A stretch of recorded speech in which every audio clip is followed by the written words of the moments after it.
नमस्कार। आज के हमारे इस महिला स्वास्थ्य जागरूकता कार्यक्रम में हमारे साथ मौजूद है कनिष्क अस्पताल की वरिष्ठ स्त्री रोग विशेषज्ञ डॉक्टर ऋतु गुप्ता जी। नमस्कार।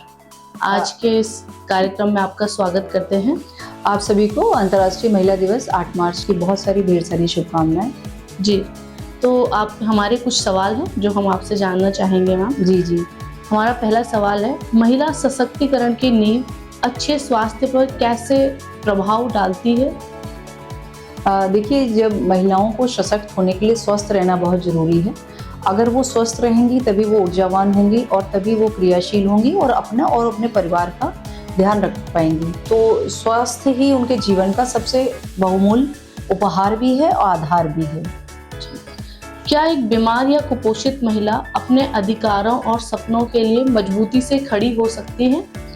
जब भी कोई महिला बीमार होती है तो जैसे कि मैंने कहा कि उसकी क्रियाशीलता ऊर्जा कम हो जाती है, तो वो अपने ना निर्णय ले पाएंगी, ना ही अपने डेली एक्टिविटीज़ में पार्टिसिपेट कर पाएंगी, भाग ले पाएंगी, ना पारिवारिक दायित्व का निर्वाह कर पाएंगी। तो कुपोषित महिला हो या बीमार महिला हो, वो अपना और अपने परिवार का बिल्कुल ध्यान नहीं रख सकती। जैसे मैम आपने अभी कहा कि महिलाओं को आत्मविश्वास पे आपने भी बात करी, तो हम जानना चाहेंगे कि इसका महिला स्वास्थ्य के आत्मविश्वास और उनकी आर्थिक स्थिति पर किस प्रभाव से प्रभाव पड़ता है? बिल्कुल, बहुत अच्छा सवाल है। जब भी महिलाएं बीमार होती हैं, कुपोषित होती हैं, उनका न्यूट्रिशन प्रॉपर नहीं होता है, तो उनका एनर्जी लेवल कम होता है और बीमार पड़ने से घर की इकोनॉमिक्स भी डिस्टर्ब होती है। और इससे चूँकि घर वाले भी स्ट्रेस में रहते हैं, बर्डन में रहते हैं, तो महिला भी अपने आप एक गिल्ट में रहती है। तो सारी तरह से देखा जाए तो बीमार महिला अपने दायित्व का निर्वाह नहीं कर पाती हैं और साथ में अपने घर वालों के लिए भी एक परेशानी का कारण बनते हैं। और मैम हम ये भी जानना चाहेंगे, जैसे देहरादून में तो अच्छी स्वास्थ्य सुविधाएं हैं, लेकिन आपके पास कुछ ग्रामीण क्षेत्रों की महिलाएं भी आती होंगी चेकअप के लिए, तो आपको क्या लगता है उनकी स्वास्थ्य सेवाओं की कमी से उनका महिला सशक्तिकरण को किस प्रकार से प्रभावित होती है? जी, हम लोग ये देखते हैं कि आज के समय में जो शहरी महिलाएं हैं, शहरी महिलाओं में जागरूकता का अभाव नहीं है, लेकिन ग्रामीण क्षेत्र की जो महिलाएं हैं, उनको अपने स्वास्थ्य के लिए ये नहीं पता है कि कब उनको अपना चेकअप कराना चाहिए और क्या सिम्टम्स ऐसे होते हैं जिनके लिए उनको डॉक्टर के पास जाना चाहिए। तो अभी भी हमारे जो प्रधानमंत्री जी उनके द्वारा इतनी योजनाएं चलाई जा रही हैं महिलाओं के सशक्तिकरण के लिए, लेकिन उसका लाभ वो महिलाएं जागरूकता के अभाव में नहीं ले पाती हैं और अपना समय पर चेकअप नहीं कराती हैं। तो हम लोग ये देखते हैं कि जो शहर में महिलाएं चेकअप के लिए आती हैं ग्रामीण क्षेत्रों से, उनमें अक्सर लिकोरिया की प्रॉब्लम या कैंसर की समस्याएं ज़्यादा बढ़ रही हैं और इसके लिए हम सभी को उनको जागरूक करना चाहिए। और जैसे कि हम जानना चाहेंगे, आप स्त्री रोग विशेषज्ञ हैं, आपके पास गर्भवती महिलाएं चेकअप के लिए आती हैं, तो गर्भावस्था के दौरान जो हमारा सवाल इसी से जुड़ा हुआ है कि सही देखभाल महिला और समाज दोनों के भविष्य को किस प्रकार से मजबूत करती है? जी, देखिए, जब भी कोई महिला गर्भवती होती है तो उसके जो कोख में बच्चा पल रहा होता है वो उसका भी होता है, परिवार का भी होता है और राष्ट्र के लिए भी होता है। तो जब एक महिला स्वस्थ बच्चे को जन्म देती है तो ये बहुत अच्छा होता है। उसके लिए महिलाओं को अपने स्वास्थ्य के लिए जागरूक रहते हैं, खाना पीने का ध्यान रखना चाहिए। आजकल खाने पीने के साथ साथ महिलाएं मानसिक अवसाद से बहुत गुजर रही हैं। मोबाइल, सोशल मीडिया का एक्सेसिव यूज़, इसकी वजह से भी महिलाओं में फ़र्क पड़ रहा है और उसकी वजह से आजकल हम लोग देख रहे हैं बच्चों में ऑटिज़म का रेट बढ़ रहा है, न्यूरोलॉजिकल डिसऑर्डर बहुत बढ़ रहे हैं। तो हमें इन सबको हम लोग बहुत बताते हैं महिलाओं को कि अपने जो प्राचीन ग्रंथ हैं उनका अध्ययन करना चाहिए। गर्भावस्था के दौरान अपना जो बेसिक खाना है, दाल, चावल, रोटी, सब्जी और जो सीजनल फ्रूट्स है वो लेना चाहिए, बैलेंस डाइट लेनी चाहिए, गर्भ संस्कार को फॉलो करना चाहिए और शांत रहना चाहिए। उसके लिए योगा और ध्यान का भी सहारा लेना चाहिए। जैसे मैम अभी आपने कहा कि मतलब कि मानसिक जो महिलाओं का दबाव ये किस प्रकार से आप लोग स्थित करते हैं, तो हम जानना चाहेंगे कि महिलाओं को कब मानसिक रोग विशेषज्ञ की सहायता लेनी चाहिए? जी, देखिए, हमारे शरीर में जब भी कोई बदलाव आता है तो उसके प्रति तो हम लोग समझ जाते हैं कि हमारे शरीर में कोई गांठ हो रही है, कोई दिक्कत आ रही है, लेकिन मानसिक स्वास्थ्य के लक्षणों के लिए अभी भी हमारे देश में जागरूकता का बहुत अभाव है। लोगों को पता ही नहीं चलता है कि वो मानसिक रोगी हो चुके हैं। जैसे कि अगर किसी महिला को डर लग रहा है, वहम हो रहा है, शक हो रहा है, रात में नींद नहीं आ रही है या अपने समाज से कटे-कटे वो रहने लग जाती हैं, अलग-अलग रहने लग जाती हैं, डेली एक्टिविटी में पार्टिसिपेट नहीं कर पाती हैं, उत्साह से भरपूर नहीं रहती, तो ये सब एक संकेत है कि उनको इसके विषय में खुल के बात करनी चाहिए और वो इसके बारे में साइकोलॉजिस्ट से भी कर सकते हैं, अपने किसी अच्छे मित्र से भी सलाह ले सकते हैं, लेकिन डरे नहीं, बात ज़रूर करिए। मन की बातें ज़रूर, मन में जो गांठें लग जाती हैं वो खुलनी बहुत ज़रूरी होती है। और जितना शरीर का स्वास्थ्य हमें दिखता है उससे ज़्यादा मानसिक स्वास्थ्य का अच्छा होना बहुत ज़रूरी है एक महिला के लिए, क्योंकि महिलाओं के ऊपर थोड़ी जिम्मेदारियाँ देखा जाए तो हमारे समाज में ज़्यादा हैं।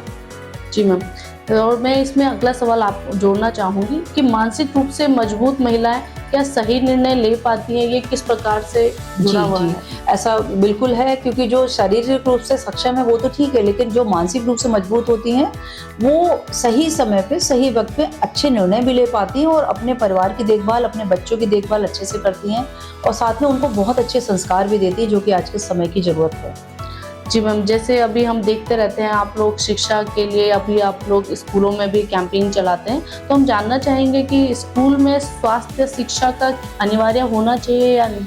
बिल्कुल, स्कूलों में स्वास्थ्य शिक्षा बच्चों में अनिवार्य होनी चाहिए। इसमें महिला पुरुष में भेदभाव नहीं होना चाहिए। लड़कों को हमेशा सिखाना चाहिए कि महिलाओं का सम्मान करें और महिलाओं को, जो माँ होती है उसी को ये संस्कार देने चाहिए कि अपने बेटों को सिखाएं और साथ में अपनी लड़कियों को ये बताएं कि जो मासिक धर्म होता है, पीरियड्स आते हैं, ये कोई बीमारी नहीं है। इसको चैलेंज की तरह लें और इसको उसके नॉर्मल क्या रूटीन रहता है, कैसे उनको अपनी हाइजीन का ध्यान रखना है, पैड कैसे चेंज करना है, उस समय डरना नहीं है उनको। नहीं तो बालिकाएं डर जाती हैं, घर परिवार से कट जाती हैं और उस चीज़ का कई लोग उनका लाभ ले लेते हैं। तो जो शारीरिक और फिजिकल चेंजेस हो रहे हैं वो उसमें लड़के और लड़कियों को घबराना नहीं चाहिए। अपने माता पिता से, अपने टीचर से ज़रूर बात करनी चाहिए। इसके लिए हमारे स्कूलों में स्वास्थ्य के ऊपर ज़रूर पढ़ाना चाहिए और गुड टच और बैड टच के बारे में बचपन से ही बताना चाहिए।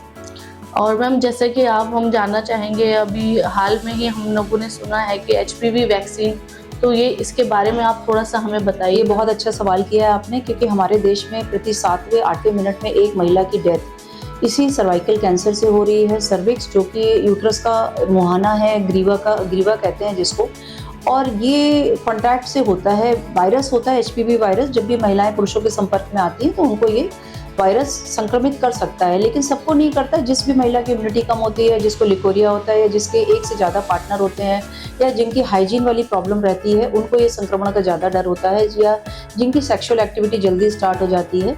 तो इन सभी से बचने के लिए एचपीवी वैक्सीन ऐसा एक धारदार हथियार है कि अगर वो महिलाएं लगवाती हैं, ये 9 साल की उम्र से 45 साल की उम्र तक लगाया जाता है। जो बालिकाएं हैं 9 से 15 की, उनको 2 डोज लगती हैं।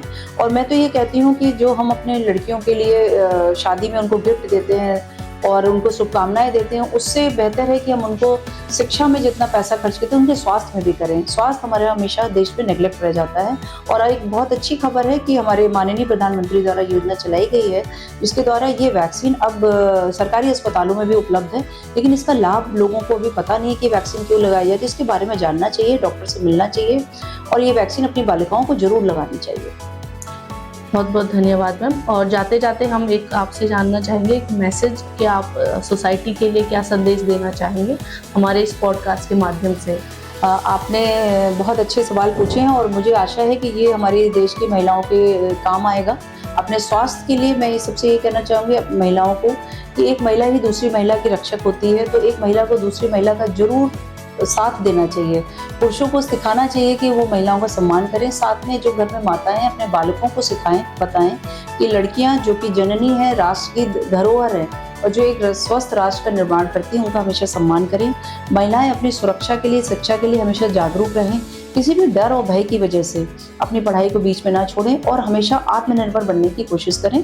और साथ में अपनी संगत, अपने विचारों पे हमेशा ध्यान दें। इसके लिए ध्यान, योगा का सहारा लें और एक अच्छी बैलेंस डाइट लें। और सब्सटेंस एब्यूज़, मतलब जो आजकल चल रहा है, मादक पदार्थ, अल्कोहल, स्मोकिंग, आजकल महिलाएं भी उसमें कई बार सहभागी होती हैं, तो उससे हमेशा बच के रखें। क्योंकि महिला का स्वास्थ्य ऐसा है कि उसको एक नए जीवन को देना है, तो उसको हमेशा स्वस्थ रहने के लिए इन सब चीज़ों से दूर रहना चाहिए। बहुत बहुत धन्यवाद मैम।